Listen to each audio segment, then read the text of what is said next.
that was the sort of the starting point for carrying on with the track. Strip the drums out, put in some kind of like percussive-y, tambourine-y stuff, like just there's rhythm to it, but I guess it kind of was more meant to feel just like percussion, tambourines around the campfire. And how do you create those? Are those made afresh, or are they loops that you get from somewhere else? It's a bit of a mixture. So it's partly the original drums from the first version. Yeah, I just processed. Yeah, put through lots of different outboard gear, distorted, and then just only using the mid-range from it. So it still kept that same sort of like skippiness to it. And then like lots of different drum loop samples that we've got and lots of individual hits. Yeah, we record a lot of drums and stuff ourselves as well, and percussion. We do. Do you have a full kit set up? Yeah, we've got a Ludwig, something or other, something from the 60s. Old kit, great kit.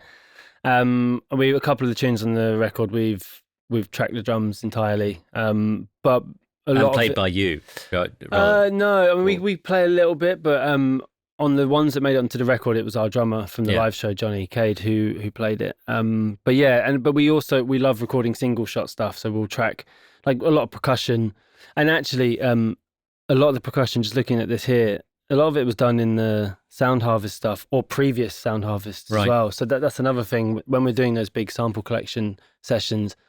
We'll just set a metronome and we'll track shakers at 16s, 32s, different tempos, bank all of that, so that when we're working on an idea, draw a shaker in, and we can draw a tambourine, and we're like, here you go. But I think also in this, there was a lot of stuff that we recorded live for it, so...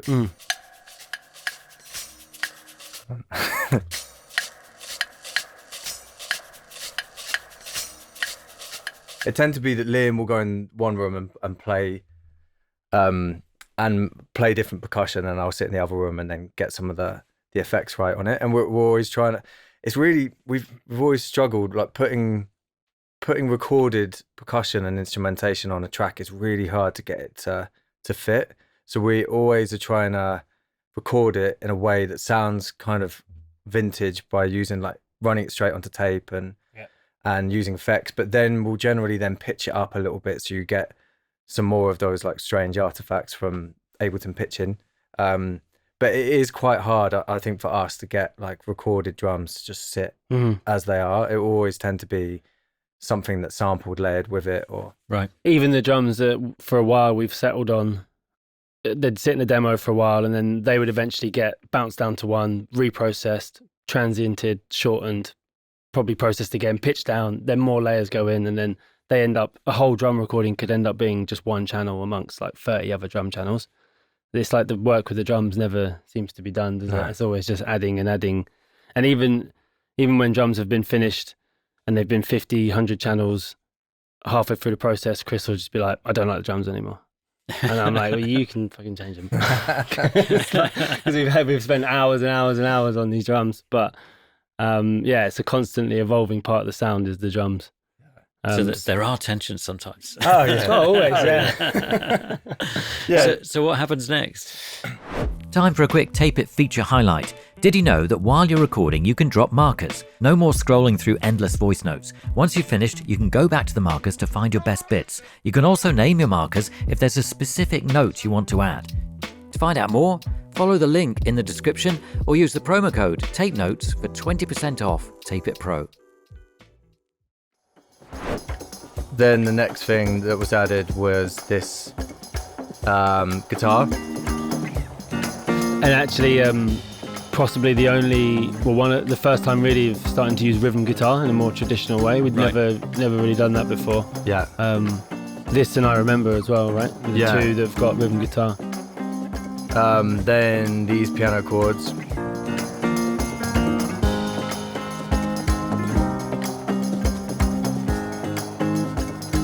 It's a weird timing, the loop, because they're quite simple.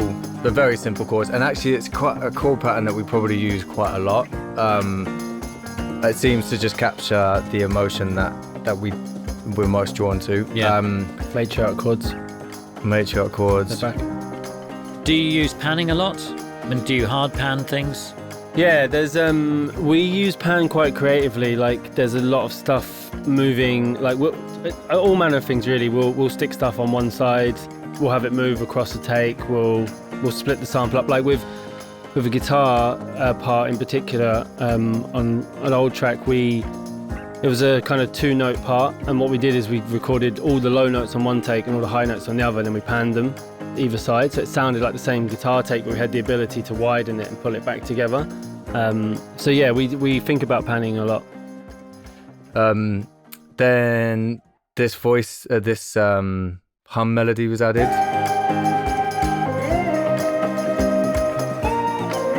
And who is that? You, Chris? Or No, is that, no, I wish. Is that a sample? It's just some samples that we've collected over the years. We've actually used that similar sample quite a lot across the last album.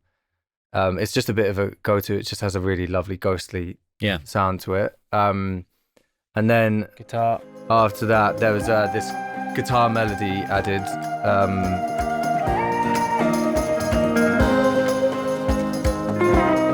Some strings as well.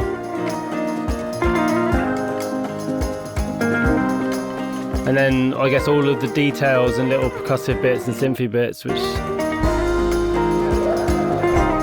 So after that, I guess the vocals, we, like I said earlier, we recorded that with a choir, but then we also got lots of other artists we were collaborating with to sing the part, and I mean it's actually not hugely noticeable in the end, but we recorded all these different layers of people singing the chorus, and then chopped out phrases from each person. So there'd be like the first rolling was sung by like B, an artist we work with called B, and then Jack, and then the next phrase would be sung by the choir. So it created this like